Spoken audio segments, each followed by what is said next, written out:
anatakasa maisha ya wanadamu na Yesu anaokoa. Hizi habari ni njema ambazo unazisikia mkasa Kariakoo. Bwana, wakati unauza vyombo utagundua kwamba nafasi ya ukombozi na nafasi ya msamaha wa dhambi unapata bure.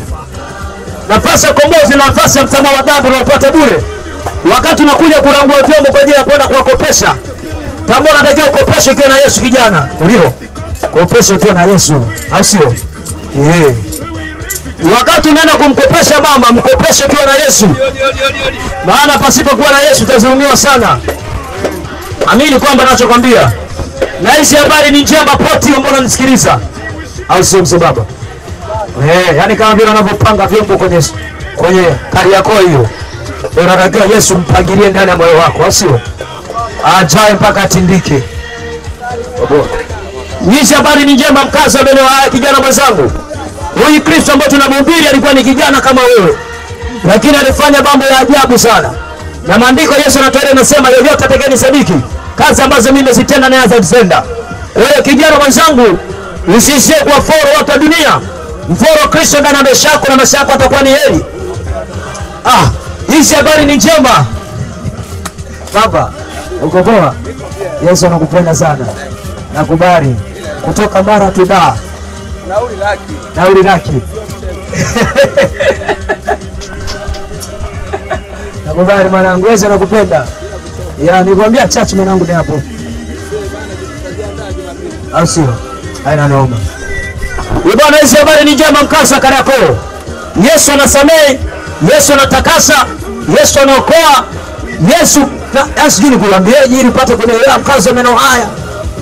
Yesu anaokoa, tumalize na hivyo. Maana anasema Yesu kwa msalabani akiwa na uwezo wawili, mmoja kulia mwingine kushoto. Mwizi wa kwanza kumtambua Yesu vizuri.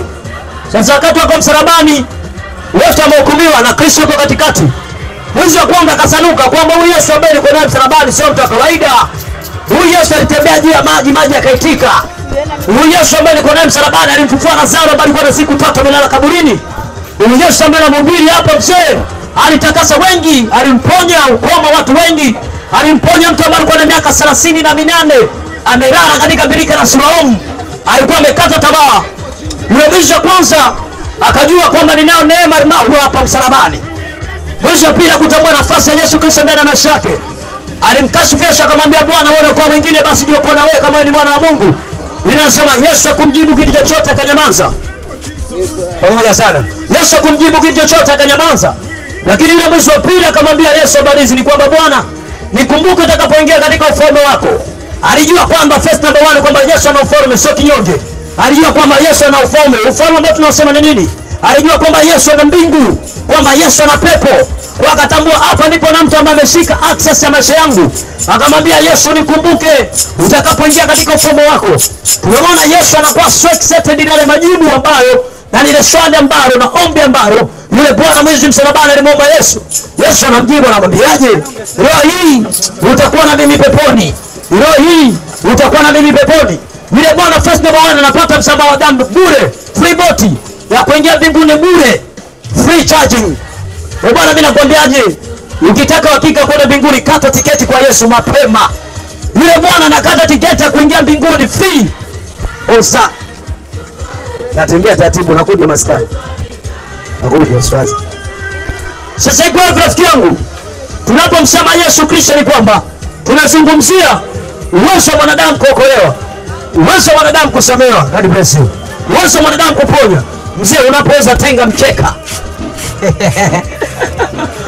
Unapoweza tenga mkeka uso pia na Yesu. Asema mwanangu sana. Biashara hiyo inafanya kuna Kristo ndani ya maisha yako. Na hizi habari ni njema mkasa maneno yangu nasikiliza. Na sisi hatuogopi kusema kwamba Yesu ametusamehe dhambi. Hatuogopi kusema kwamba Yesu ametutakasa. Hatuogopi kusema kwamba tumeziona faida kibao. Wewe hatuogopi anayekuhubiri kijana. Wewe tulia wewe. Tumemwona Yesu na tunamshuhudia na tunatamba naye mpaka utakapoitwa babu. Kwa sababu gani? Nimeshuhudia kitenda ndani ya maisha yangu. Warundi anasema nyara kasomje kwa Yesu. Wakongo anasema njoo Yesu akutransforme. Njoo Yesu akubadilishe. Na hili ndio badiliko ambalo tunalipata tukiwa na Yesu. God bless you babu. Na hili ndio badiliko ambalo tunalipata ndani ya Yesu. God bless you. Yaani ukiwa na Yesu Kristo unakuwa na uhakika. First number 1. Uhakika nini? Uhakika wa kwanza ni wa maisha kuingia mbinguni. Wana cha kwanza kabla ya kuuza mikeka uwe na uhakika kuingia mbinguni. kabla ya kuuza bidhaa kama hizo babangu, huwa na hakika kwanza kuingia mbinguni. Hicho ndio cha kwanza. Maokoto na fedha vinakuja tu baadaye. Ndio maana Yesu baada ya kuwatoa wanafunzi katika uwanja Marko sura ya 5 akwambia, nyie msihangaike kama watu wa dunia. Akwambia bali tafuteni kwanza ufalme wa mbinguni. Kuna maana gani? Tafuteni kwanza kuwa na uhakika wa kuingia mbinguni. Anasema mkishakuwa na uhakika, kisha haya mema na mambo ya dunia yatakufuata. Sasa bahati mbaya watu tunaitanguliza dunia kuliko kumtanguliza Mungu. Unaanza kwanza kuitafuta dunia. Dunia ikishaipata inakuramba, unamsahau Mungu ndani ya maisha yako. Na hizi ni habari ambazo zinamfufua roho mwanadamu ambaye amekata tamaa, ambao muda wote inauza every day, Jumatatu mpaka Jumapili, mzee yuko Kariakoo. Hata ghorofa yenyewe hajajenga. Kuwa na mapumziko, nenda ibadani. Haya ni ifanye uko busy na maokoto kuliko Mungu anakupa pumzi. Kristo anatoa uzima. Baka. Kristo anatoa uzima na Kristo anasamehe makosa mwanadamu. Na hatuandafiki kusema kwamba tumemjua yeye ambaye alitusamehe tungali wenye dhambi. Paulo wakati anahubiri Paulo, maandiko yanasema katika kitabu kile cha Matendo ya Mitume sura ya 2, wakati Paulo anahubiri habari za uzima. Tulia hapo ni maskani relax mwanangu. Wakati Paulo anahubiri habari za uzima, Biblia inasema wazi, na wakati anahubiri huko ananunua vyombo. Sasa kwa rafiki yangu Paulo, wakati anahubiri habari Petro, kitabu cha Matendo ya Mitume sura ya 2, akahubiri habari za uzima mahali pale. Maandiko yanasema wale watu nafsi zao zikawauma, wakachoma yale maneno ambayo Petro alikuwa anahubiri. Wakamwambia, Bwana, tupate kutenda nini? Petro ndo anawaambia, tubuni nyinyi na nyumba yenu ili mpate kuwa na uzima na muamini huyo Yesu Kristo apate kuondoa dhambi ndani ya maisha yenu. Then pesa sinebo wale watu kwa takriban 3000 wakamwamini Kristo mahali pale. Ndio anasema Paulo, Petro mahali pale wakahubiri pale, wakawabatiza wale watu, wakawa disciples of Jesus, wakawa wanafunzi wake Yesu Kristo. Ndio hizo habari tubabaisha ambao tunazisema Kristo anasamehe, Kristo anaokoa, Kristo anatakasa. Wakati unauza stick, wakati unauza fimbo, wakati unauza enga tunzetu, wakati unauza makapeti, uza kapeti ukiwa na Yesu, uza enga ukiwa na Yesu, uza mabeseni ukiwa na Yesu, uza beseni ukiwa na Yesu, uza chupa ukiwa na Yesu. God bless you. Endesha bodaboda ukiwa na Yesu, uza mayai ukiwa na Yesu. Ausobaria, uza mayai ukiwa na Yesu. Unamsikiliza kijana? Wewe bila kuwa na Yesu kwa tenda na zako tenda na zako.